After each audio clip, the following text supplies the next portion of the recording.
Hello. Um,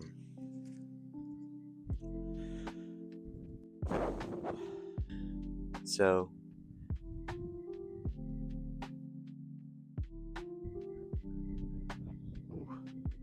hold on.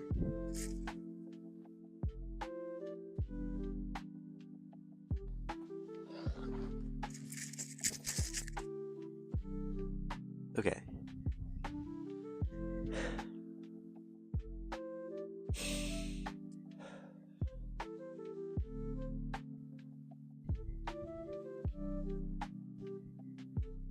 Today's been a weird day. I went to bed with the intention last night of getting up and being productive, and I'm finding that being productive is a bit of a challenge because my mood is not always productive. So despite my intention, I woke up feeling not well rested, agitated, is the word. I felt agitated, very agitated. And I don't know.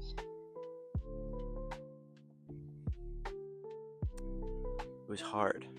It was hard to do anything. I just wanted to lay down, but I also just really wanted to move. I wasn't satisfied with anything that was happening. I was getting pulled into phone world and still somehow feeling the disdain of phone world.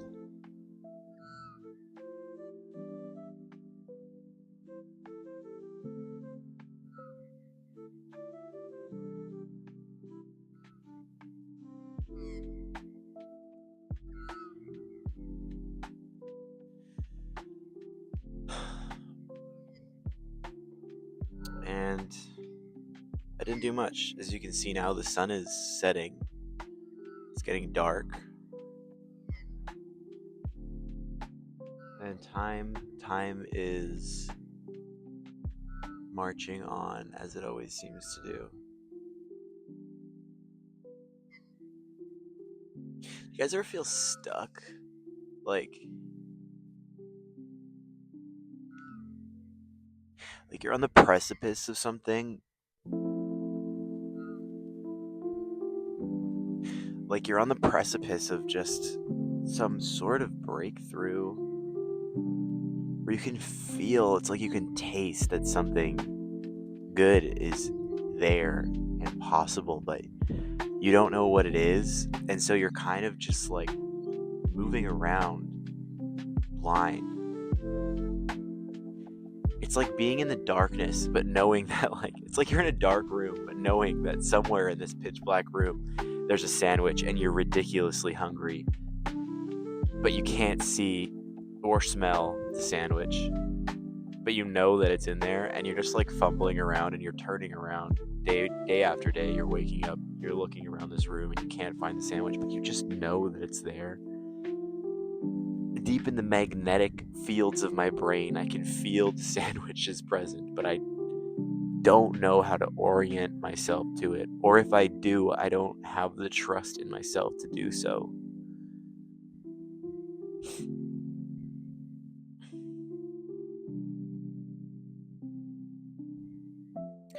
I'm in the dark room right now.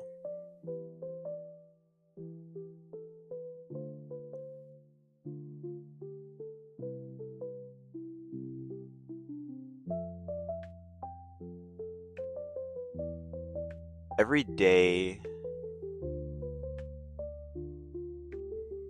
however, has been moving in the right direction. I am beginning to find an old sense of confidence that I haven't felt for a really long time. And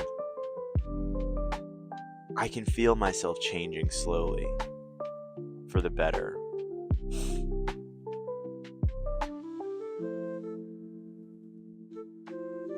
I'm still not 100% happy with my health,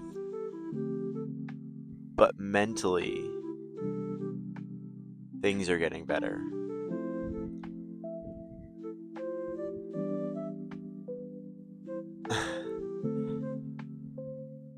I've been practicing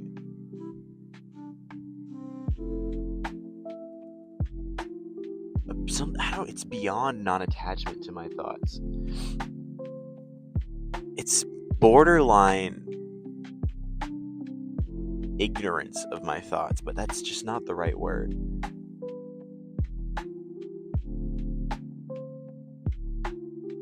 It's as though I'm practicing living in a thoughtless state.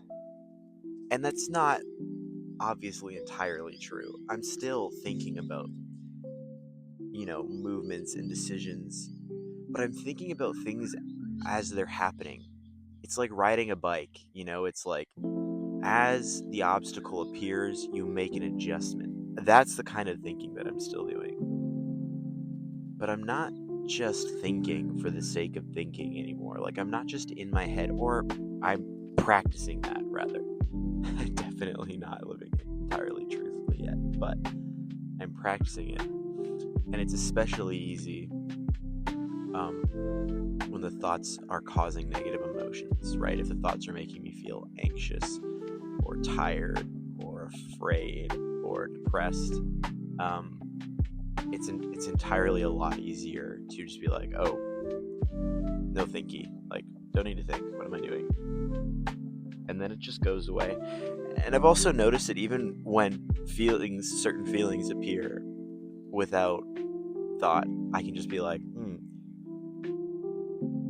I'm clearly like, attaching myself to this. No need to. Just let it pass. Gone. Boom. And then it's just gone. But when the thoughts are good, that's what was coming up for me today. When the thoughts are good. Do you guys ever get that? Like, when it's good, it's hard to stop. But then you get caught in the same trap. Do you know what I mean? Like,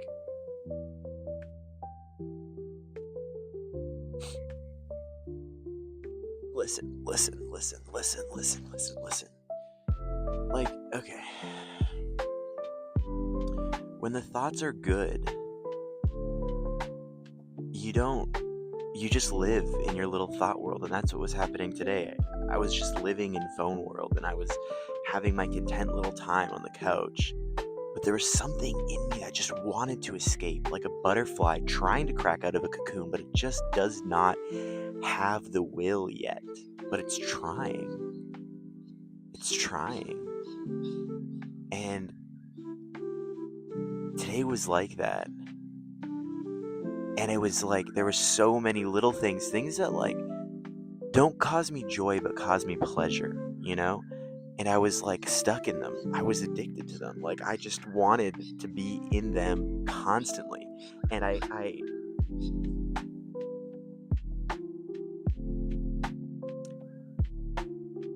wasn't able to just shake the thought the same way that I can with the negative one. And that's the trap, though, isn't it? Like, that's the trap. That is the trap. Because it's the same thing. It's not different. I'm still just in my head. I'm not entirely present at all.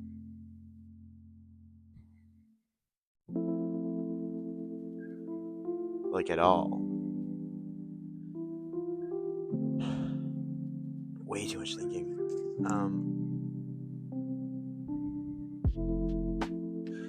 Let's talk about flow state, because this is kind of the essence of the thing, isn't it? Like, when everybody's experienced flow state. When you're in flow, you just go. And that's the thing. It's that type of thinking that is so present, that is so reactionary. And it's funny because that is a word that often in spirituality is viewed as bad, but it's only purely reactionary thinking. Like, this happened, therefore I must do this. But nothing beyond that. Not sitting there thinking like, oh, what if, and then what, and then how am I going to do that? How are they? What will I be perceived as, and how is this going to affect me in the future? Where is it? Like, dude, oh my God, I feel weight just saying that mockingly.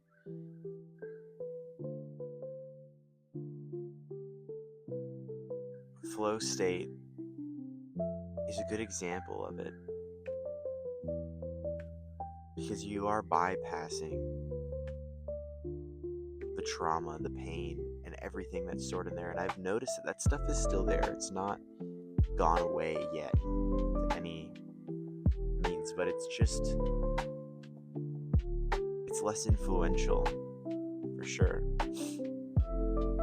It's an acknowledgement of its presence rather than a succumbing to it. And I think that is powerful as well. I think that acknowledging it is good. Being able to acknowledge it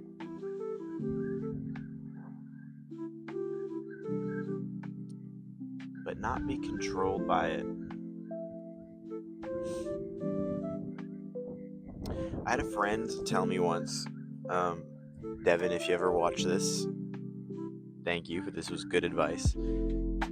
I had a friend tell me once that she had heard some sort of quote, and I don't know where she got this from, but essentially there's a council in your mind,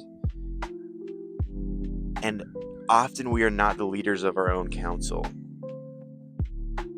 Sometimes it's your dad, sometimes it's your abuser, sometimes it's the teacher who you could never fulfill, sometimes it's the bully, sometimes it's the crush that you never got to kiss, sometimes it's anybody.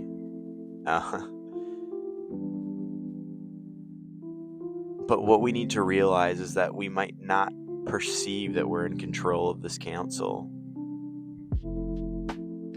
is that we actually can put ourselves back in charge of this council at any time, and that's exactly what we need to do. We must, every time we realize we are no longer like the chairman of the council, so to speak, we just must become the chairman of the council. And it's not to say these other voices are useless, and maybe some of them are. Maybe some of them we would be better off without, but as long as we're the chairman, we can say, no, it's not your time to speak. And things get a lot quieter. And again, I think it's all touching on the same thing. It's all touching on that something.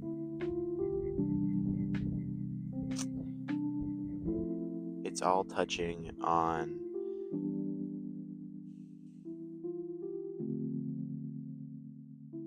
thought, and thought forms being the root of so much agony.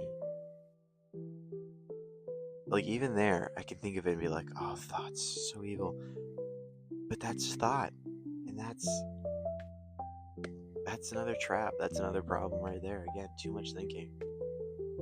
It's okay.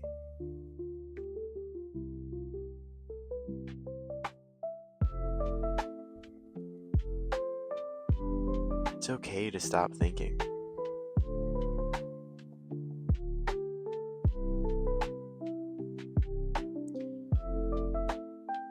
It's okay to stop thinking. Don't beat yourself up over it. Don't think that you're losing out on potential, or that you're not good enough, or that you're doing something wrong.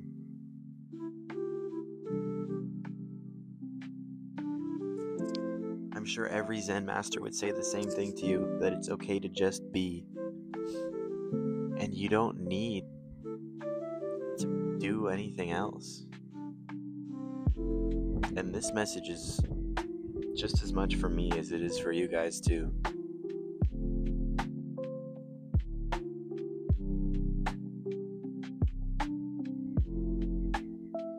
Because I'm not perfect. And honestly, at some point on this journey, you'll probably see me mess up. I would love to not, but I'm sure that I am not perfect. But I'm trying. And I'm doing my best. And I'm going to choose life.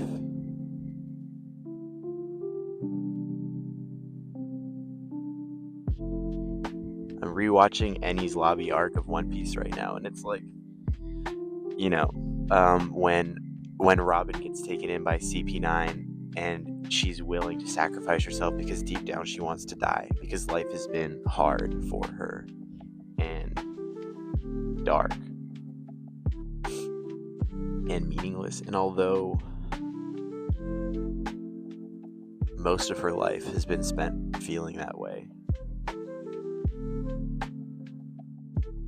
when the Straw Hats and Luffy just continuously come to her aid, to her rescue, no matter how many times she tries to make them stop, no matter how many times she tells them that she wants to die,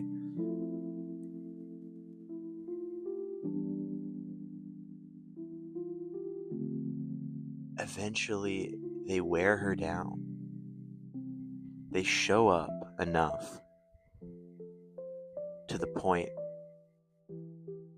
where she realizes that she has value because these people value her even if she felt worthless to herself. And in that crucial moment when they're all staring at her, she screams out, "I want to live." And all this emotion comes out with her.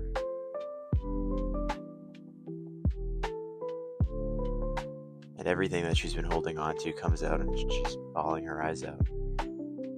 In that moment, her friends decide to act. And they shoot down the flag of her oppressor.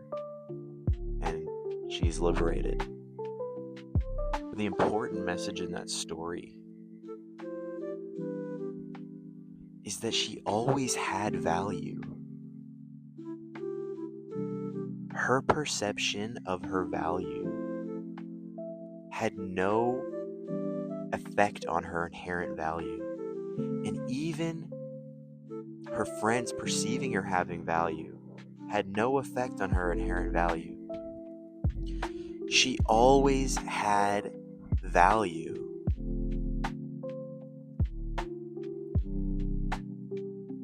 And you can be the Straw Hats for yourself. It can be hard, and life can be demotivating and brutal and heartbreaking.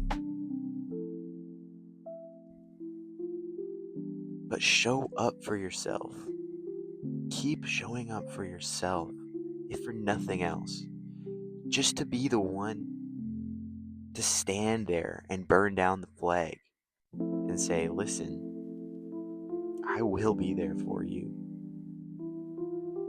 because you matter."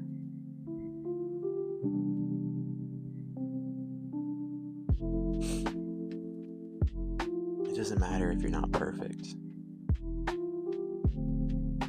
You just have to try. And that's what I'm doing. And it's working. It's working somewhat. It's changing me in good ways. I'm growing.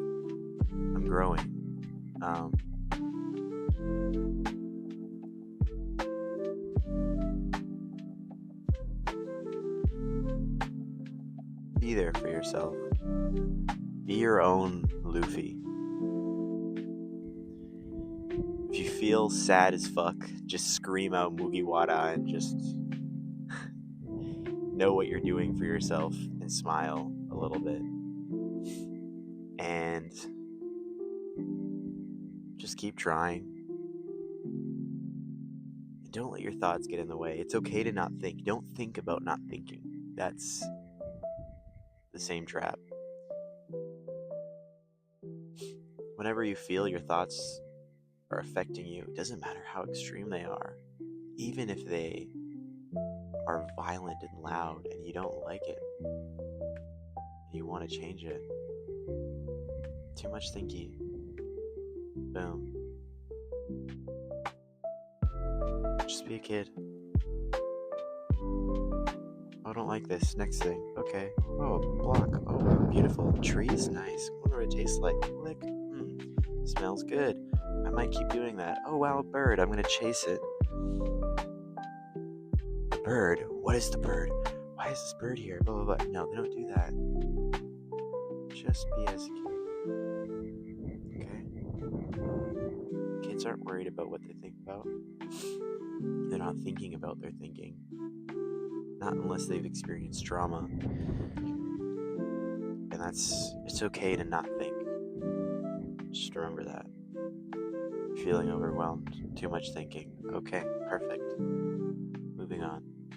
No more thinking. You don't even have to think that deep about not thinking. Too much thinking. Done. Anyways, it's getting dark, so peace out. I love you all. Keep growing, keep up showing up for yourself, and I will see you next time.